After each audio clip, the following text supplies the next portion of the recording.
2-3 दिन पहले मेरे पास एक नौजवान आए तो उन्होंने आके मुझे कहा कि उलमा के बारे में बाज़ नौजवानों की राय ठीक नहीं है। तो मैंने उनसे पूछा पुलिस वालों के बारे में ठीक है राय, लोगों की राय ठीक है, वकीलों के, जजों के बारे में, सियासतदानों के बारे में? तो मैंने कहा मैं तो नहीं घबराया आपकी इस बात से। आपको किसने कहा है? लोगों की तो राय किसी के बारे में भी ठीक नहीं। लोगों की राय को ठीक नहीं करना, रब रसूल की रजा के मुताबिक जिंदगी को डालना है।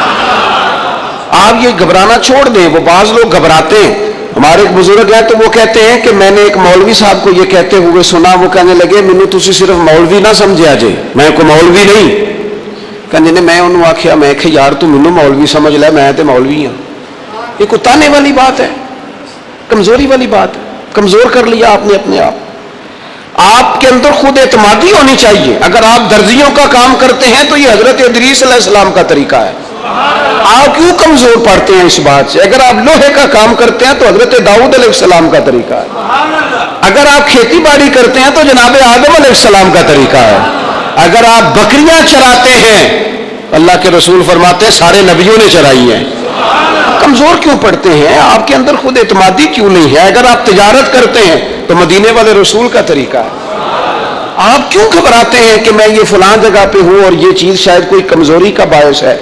अगर आप मस्जिद के मुअज्जिन हैं, आप अजान पढ़ते हैं तो सैयदना बिलाल का तरीका है। अगर आप कुरान पढ़ते पढ़ाते सिखाते हैं तो अब्दुल्ला इब्ने मसूद रदी अल्लाह अन्हु का तरीका है। अगर तू नात पढ़ता है तो हजरत हसन बिन साबित का तरीका है। अगर तू मस्जिद के मिंबर पर बैठकर खुतबा देता है तो मोहम्मद अरबी का तरीका है सल्लल्लाहु ताला अलैहि वसल्लम। तो घबराने का क्या मामला हुआ?